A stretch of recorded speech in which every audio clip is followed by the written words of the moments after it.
শীতকাল চলে যাওয়ার আগে ভেজিটেবল চপ একবার না খেলে শীতকালটা যেন অসম্পূর্ণই থেকে যায়।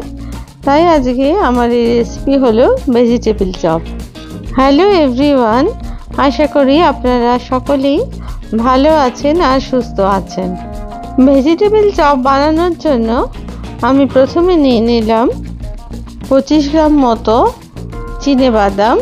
সেটাকে ড্রাই রোস্ট করে নিলাম, কারণ প্রথমে ড্রাই রোস্ট করে এটাকে খোসা ছাড়িয়ে রাখতে হবে।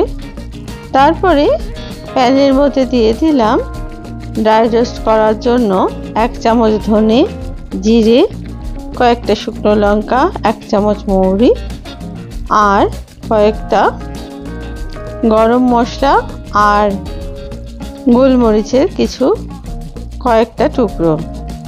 এরপর আমি গাজর আর বিট নিয়ে নিলাম।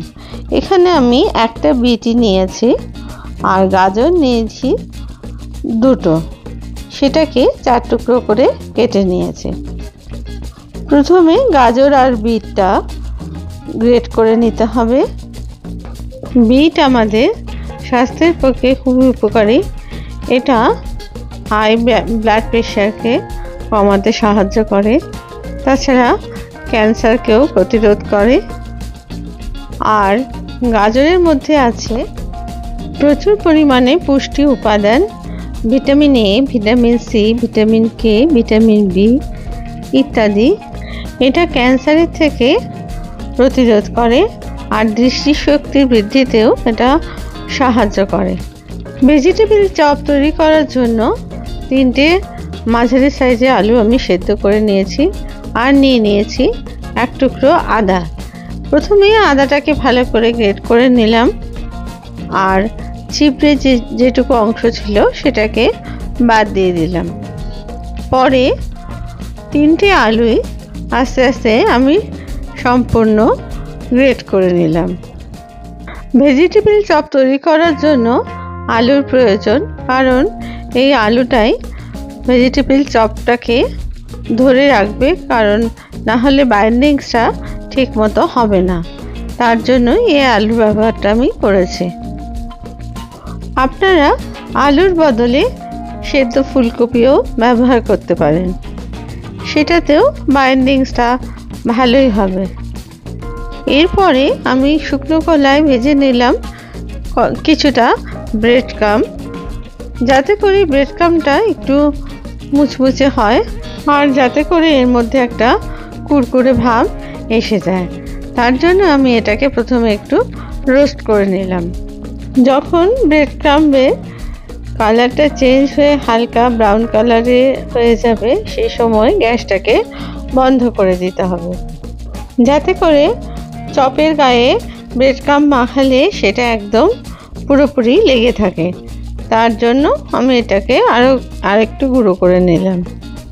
এরপরে একটা গ্যাসে ফ্রাইং প্যান বসিয়ে তার মধ্যে দিয়ে দিলাম 50 গ্রাম মতো তেল। সাদা তেল অবশ্যই দিয়েছি। দিয়ে দিলাম 1 চামচ মতো গোটা জিরে, গ্রেট করে রাখা আদা কুচি আর কিছু লঙ্কা কুচি। দিয়ে দিলাম মটরশুঁটি 25 গ্রাম মতো, আর আগে ড্রাই রোস্ট করে রাখা যে বাদামগুলো ছিল সেগুলো দিয়ে দিলাম। দিয়ে সমস্ত উপকরণগুলো ভাজতে থাকলাম। এরপরে দিয়ে দিলাম গ্রেট করা বিটরুটটাকে, দিয়ে সেটাকেও ভালো করে ভাজতে থাকলাম। কোনো সবজিরই যেন কাঁচা গন্ধ না থাকে সেদিকে অবশ্যই খেয়াল রাখতে হবে। এরপরে দিয়ে দিলাম গ্রেট করে রাখা গাজরের অংশটুকু। খুব ভালো করে এই সবজিগুলোকে ভেজে নিতে হবে, আর এটাকে করতে হবে মিডিয়াম টু হাই ফ্লেমে। কোনো রকমই যেন সবজির কাঁচা গন্ধ না থাকে, বারবার সেটা খেয়াল রাখতে হবে। দিয়ে দিলাম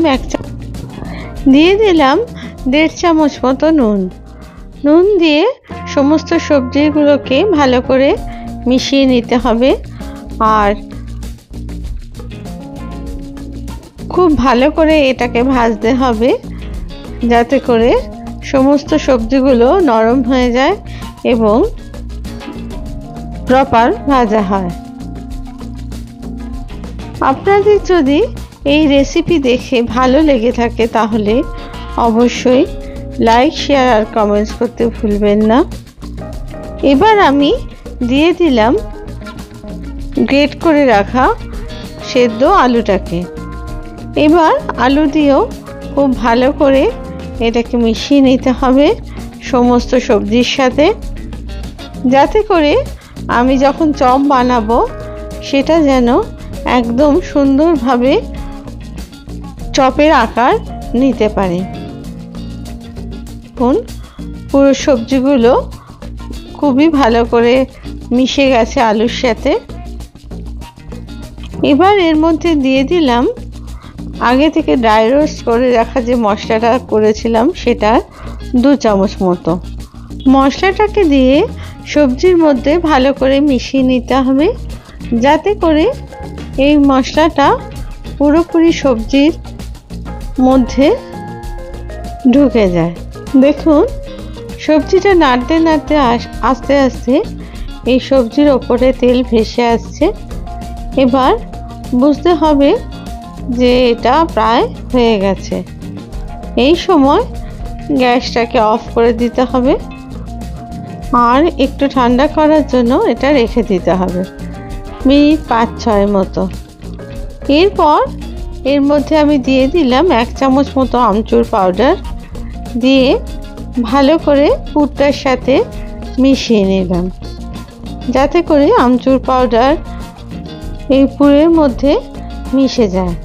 আর এই আমচুর পাউডার দিলে চপের মধ্যে একটা খুব সুন্দর গন্ধ বের হয়।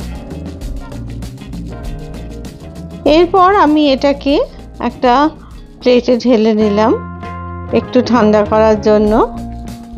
একটু ঠান্ডা হয়ে গেলে হাতের মধ্যে একটু পুর নিয়ে আমি চপের আকারে এগুলোকে গড়ে নিলাম। আপনারা যে কোনো আপনাদের পছন্দ অনুযায়ী এটার চেহারা দিতে পারেন। আমি একটু ডিম্বাকৃতি করে এটাকে তৈরি করে নিলাম।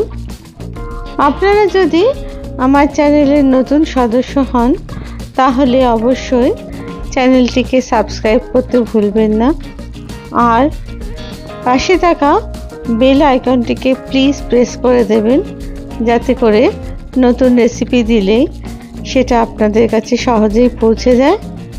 আপনাদের সহযোগিতা আমার একান্তই কাম্য। এখানে আমার মোট 10টা মতো চপ তৈরি হয়েছে। এবার আমি একটা বোল নিয়ে দিয়ে দিলাম 50 গ্রাম মতো ময়দা, তার মধ্যে দিয়ে দিলাম 1 চিমটে নুন আর অল্প অল্প করে জল দিয়ে এটাকে একটা ব্যাটার তৈরি করে নিলাম। দেখতে হবে এই ব্যাটারটা যেন খুব ঘন না হয়, আবার খুব পাতলাও যেন না হয়। আমি একটা হুইস্কের সাহায্যে এটা করলাম, যাতে করে কোনো ডালা না থাকে। আর দেখুন এর থিকনেসটা এইরকম মতো পাতলা মতো হবে। এরপরে ওই ময়দার ব্যাটারে চুবিয়ে তারপরে চপটাকে ব্রেড ক্রাম্ব মাখিয়ে নিতে হবে। আর একবার ময়দার ব্যাটারে দিয়ে আবার ব্রেড ক্রাম্ব মাখিয়ে এটা তৈরি করে নিতে হবে। আমি এখানে ডবল কোটিং করে এই চপগুলো তৈরি করে নিয়েছি। প্রথমে ময়দার ব্যাটারে চুবিয়ে ব্রেড ক্রাম্ব মাখিয়ে আবার ময়দার ব্যাটারে চুবিয়ে পরে আবার ভালো করে ব্রেড ক্রাম্ব মাখিয়ে তৈরি করে নিলাম এই চপ। দেখুন প্রত্যেকটা চপই এভাবে আমি তৈরি করে নিয়েছি। অনুষ্ঠান বাড়ি হোক বা সন্ধেবেলা স্ন্যাক্স, এই ভেজিটেবিল চপ অসাধারণ লাগে খেতে, আর সম্পূর্ণ নিরামিষ পদ্ধতিতে তৈরি করা হয় বলে সকলেই এটা খেতে পারেন। দেখুন আমি এখানে মোট 5টা চপ তৈরি করে আমি দেখালাম। এইভাবে একে একে সমস্ত চপগুলো গড়ে নিলাম। এবার চপগুলোকে একদমই গরম তেলে এগুলোকে ভেজে নিতে হবে। যখন চপগুলো ছাড়তে হবে তখন যেন তেল খুব ভালো মতো গরম হয়, সেদিকে অবশ্যই খেয়াল রাখতে হবে, না হলে চপগুলো ভেঙে যাওয়ার সম্ভাবনা থাকবে। তারপরে মিডিয়াম আঁচে এগুলোকে ভালো করে ভেজে নিতে হবে, তাতে করে চপগুলো বাইরে থেকে খুবই ক্রিস্পি হবে এবং অনেকক্ষণ পর্যন্ত এটা মুচমুচে থাকবে, একদমই এটা নরম হবে না। এইভাবে প্রত্যেকটা চপ গরম তেলে ছেড়ে তারপরে আঁচটাকে মিডিয়াম করে দিতে হবে এবং একটা হাতার সাহায্যে গরম তেল ওই চপের উপরে দিয়ে দিতে হবে, যাতে ওপর দিকটাও একটু তেল লেগে যায় এবং তারপরে আস্তে করে উল্টে দিতে হবে, যাতে করে অন্য দিকটাও ভাজা হয়ে যায়।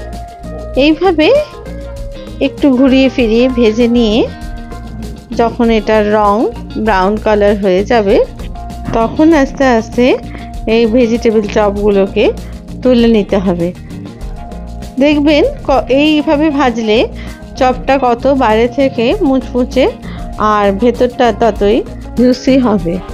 আওয়াজ শুনেই আপনারা বুঝতে পারছেন এটা বাইরে থেকে কতটা ক্রিস্পি হয়েছে। আর এই ক্রিস্পি ভাবটা অন্তত 2-3 দিন এটা থাকবে। আপনারা অনায়াসেই এটা 2-3 দিন বাইরেও রেখে দিতে পারেন। এবার আমি একটা প্লেটে এগুলোকে সাজিয়ে দিলাম। আমার এখানে মোট 10টা মতো ভেজিটেবল চপ তৈরি হয়েছে। আমি এখানে 8টা মতো সাজিয়ে দিলাম। তার সাথে দিয়ে দিলাম কাসুন্দি আর টমেটো সস। এবার কিছু পেঁয়াজ আর শসা কুচি দিয়ে এটাকে পরিবেশন করলাম। এই রেসিপি আপনাদের কেমন লাগলো অবশ্যই জানাবেন। আবার নতুন রেসিপি নিয়ে আপনাদের কাছে হাজির হব। আপনারা সবাই ভালো থাকবেন। ধন্যবাদ।